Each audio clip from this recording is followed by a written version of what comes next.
On a la trace ici de personnes, c'est encore dans les murs, je dirais, de personnes qui ont souffert des conditions de vie qu'on leur donnait ici, qui ont souffert d'être seuls avec pratiquement aucune information concernant leurs proches et leurs parents.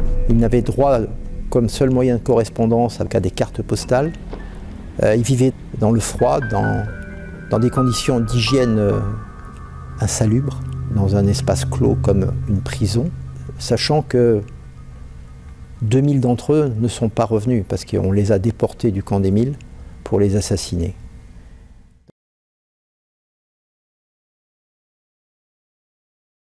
L'histoire du camp des Milles débute en septembre 1939.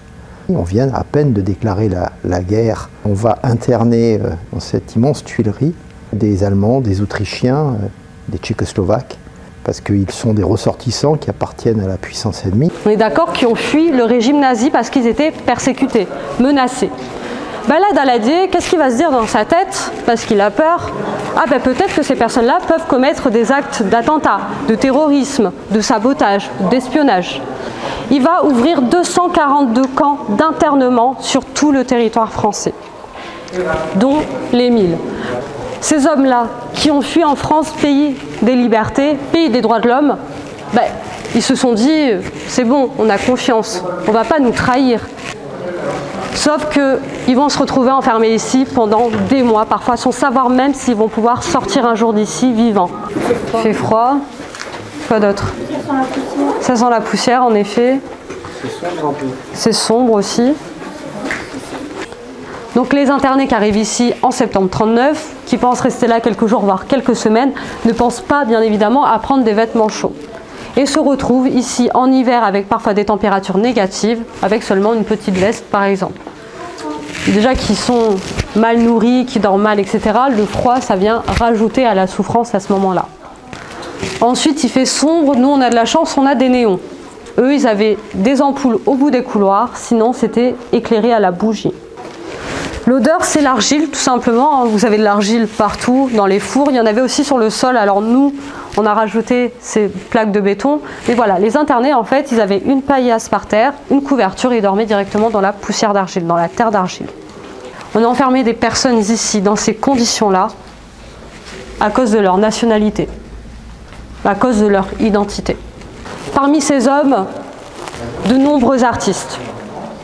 Par exemple, il y avait un peintre qui s'appelait Max Ernst, un peintre surréaliste qu'Hitler n'aimait pas parce que Hitler n'aime pas l'art surréaliste. Il y avait Lion Feuchtwanger qui avait écrit un livre qui avait été repris par les nazis pour en faire un livre antisémite. Il y a toute une création artistique, 300 œuvres environ qui ont été créées ici durant la première période et aussi la deuxième période. Les gardiens étaient plutôt bienveillants parce qu'ils se sont vite rendus compte que ces personnes-là n'étaient pas des ennemis.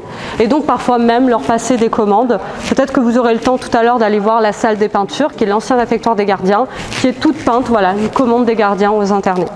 Légion étrangère, en fait, ce sont tout simplement des étrangers qui se battent avec l'armée française. Beaucoup d'Allemands et d'Autrichiens vont fuir en France pour se battre avec la France contre leur propre patrie, tout simplement parce qu'ils ne croient plus aux valeurs du régime nazi. Déclaration de la Seconde Guerre mondiale, tous les ressortissants allemands, autrichiens sont des ennemis de la France et donc beaucoup de légionnaires se retrouvent enfermés dans les camps alors qu'ils se battent pour la France, alors que ce sont des anti-nazis. C'est une injustice, une humiliation pour imaginer vous vous battez pour un pays qui vous enferme juste après comme un ennemi ou comme une personne indésirable. Le maréchal Pétain, par rapport aux étrangers, qu'est-ce qu'il va dire? Mais il va dire, ce sont à présent des sujets indésirables. S'ils sont indésirables, il faut les enfermer. Et à ce moment-là, tous les camps d'internement vont accueillir tous les étrangers, parce qu'on va les enfermer dedans. Cette période-là va durer 2 années, ici au camp. De juillet 1940 jusqu'à juillet 1942. Il y aura ici jusqu'à 3500 personnes, toujours des hommes, 38 nationalités différentes enfermées ici. On va leur dire tout simplement, si vous voulez être libre, ben vous n'avez qu'à quitter la France. Ici, ce n'est pas une prison, on a le droit de sortir, mais il faut demander l'autorisation. Puis l'autorisation, elle n'est pas illimitée, elle va durer 24 heures, 48 heures. On achète le ticket pour aller à Marseille, on arrive au consulat, sauf que là, plein de monde ont la même idée. Beaucoup de personnes veulent fuir. on se retrouve avec plus de 400 mètres de file d'attente devant le consulat. Donc des fois on n'a pas vraiment le temps de rentrer, il faut déjà rentrer au camp parce que l'autorisation expire. Donc pour refaire une nouvelle demande, il faut réunir plusieurs documents. Un casier vierge, un certificat médical, certificat de bonne conduite et bien évidemment il faut aussi beaucoup d'argent pour pouvoir payer le visa. Une fois qu'on réussit à avoir tous ces documents, chouette, on a le visa. Ouais, mais les bateaux, ça part pas tous les jours de Marseille. Des fois, il faut des mois, il faut attendre le prochain parce qu'il y en a un qui est déjà rempli. Donc si on est vraiment pressé, on va tenter d'aller jusqu'à Lisbonne au Portugal. Là aussi, il y a un port. Bon, il faut passer du coup par l'Espagne, Portugal, deux autres visas. Donc des fois, le temps d'avoir le deuxième visa, le premier expire, il faut recommencer une nouvelle demande. Les internés ont appelé cette période-là le piège parce que sur 30 000 dépôts de dossiers, seulement 20% ont abouti. Ça veut dire environ 400 dossiers ont abouti. Bon, bah du coup, il y avait une salle qui était importante pour eux, c'est la salle où on est là maintenant. Ça s'appelle le puits de lumière, tout simplement. Il y a des vitres, il y a de la lumière, surtout naturelle. C'est le seul endroit avec de la lumière naturelle dans tout le camp. Mais surtout, c'est un vide de lieu culturel. Au fond, on avait installé une scène pour pouvoir faire justement ces concerts, ces spectacles, ces pièces de théâtre. Dit catacombe en allemand, ça veut dire la catacombe. Pourquoi ce mot? Tout simplement parce que c'est un cabaret contestataire qui existait à Berlin dans les années 30. Vous imaginez bien que quand Hitler arrive au pouvoir, cabaret contestataire, ça lui plaît pas trop, et donc il le fait fermer en 1935. Les internés à majorité allemand ici ont décidé de le réouvrir pour montrer que malgré le fait qu'ils soient enfermés là, dans ces conditions de vie, ils continuent à résister, à protester, à se battre à leur manière.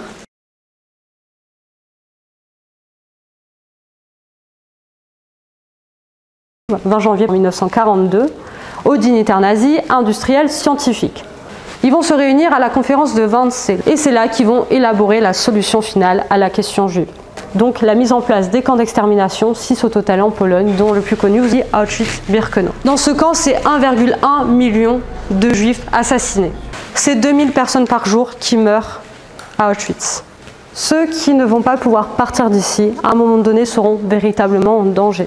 La France est la seule qui accepte de déporter des juifs dans les camps d'extermination.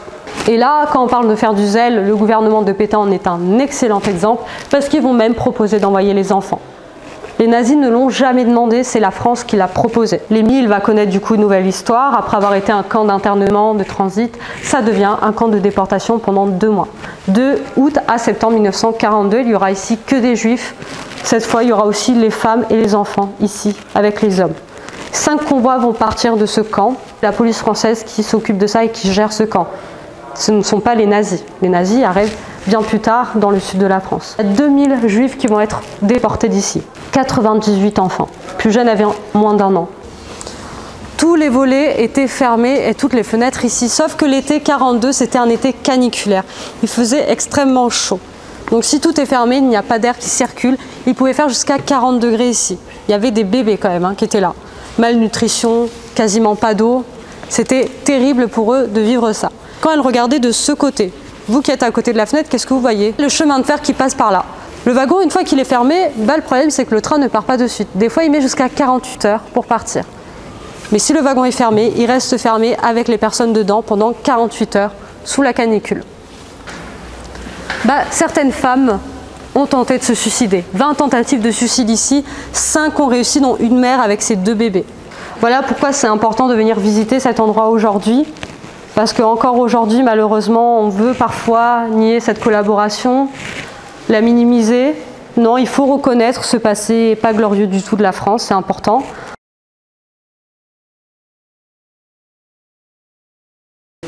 Durant les différents génocides, donc je rappelle arméniens, juifs, tziganes, puis Rwanda, pour voir si justement il n'y a pas, on va dire, des points communs, des choses au moins qui vont dans le même sens et qui peuvent amener une société ordinaire dans un événement extraordinaire, ce qui va être à ce moment-là crime de masse, génocide.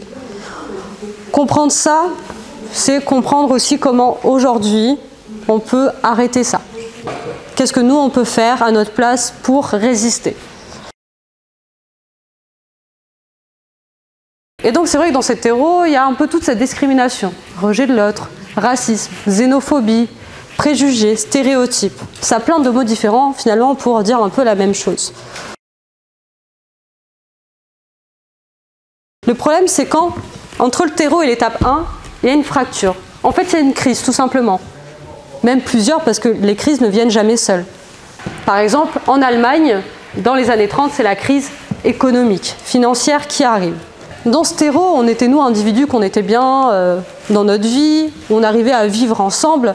Ben là, tout d'un coup, quand on a une fracture, ça devient un peu compliqué, ce vivre ensemble. La cohésion sociale, elle commence un peu à se fracturer, à se casser. Ben, c'est du pain béni pour une petite minorité agissante, extrémiste. Ben, elle se dit, ben, moi, je vais en rajouter. Je vais faire en sorte vraiment de faire éclater tout ça pour pouvoir prendre du pouvoir. Je vais faire croire aux personnes, à ce moment-là, aux Allemands, qu'on va se réunir autour d'une cause, on va se réunir autour d'un responsable. On va recréer tout simplement une nouvelle cohésion sociale, voulue par cette minorité agissante.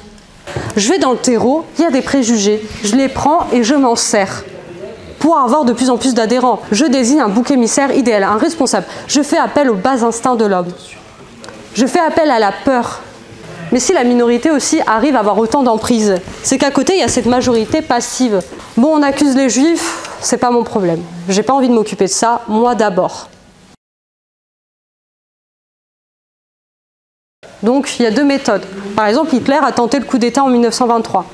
Ça n'a pas marché, il est en prison. C'est là où il va écrire Mein Kampf, notamment. Puis il se dit, bah, si ça n'a pas marché, je vais tenter par la voie légale. On va tenter par les urnes. Le vote. Bon, 33,1% des voix, j'arrive à me faire élire. Bon, si je suis élu par la démocratie, est-ce que ça veut dire que je vais garder la démocratie en place?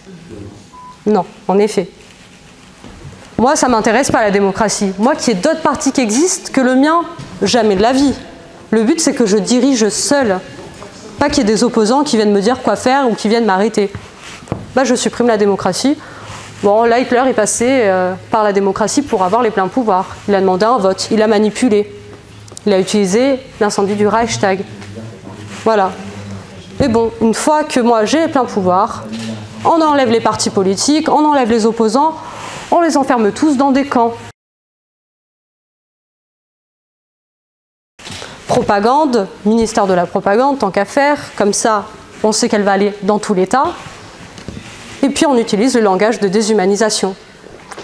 Vous l'avez écrit là, vermine, parasite, cafard, cancer de la société, poux. C'est des mots qui ont aussi été utilisés pour les Arméniens et pour les Tutsis au Rwanda. Le but, c'est d'exclure légalement cette population. On n'est pas encore à vouloir les exterminer. Bon, je rappelle, on exclut 1% de la population. Le but, c'est de les faire partir, de les pousser à fuir ce pays. On n'en veut pas dans notre pays. Comment on fait? Ben, on bascule dans la violence physique. Sauf qu'à partir du moment où on accepte ça, il n'y a plus qu'un pas dans les crimes de masse et dans les génocides.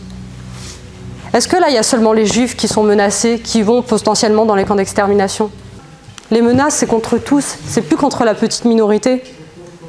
Tout le monde est menacé. On va quand même finir par quelque chose d'un peu positif. Il y a un mot en rouge un peu partout là sur le schéma. Résistance, avec un S, parce qu'il y a plusieurs moyens de résister, bien sûr.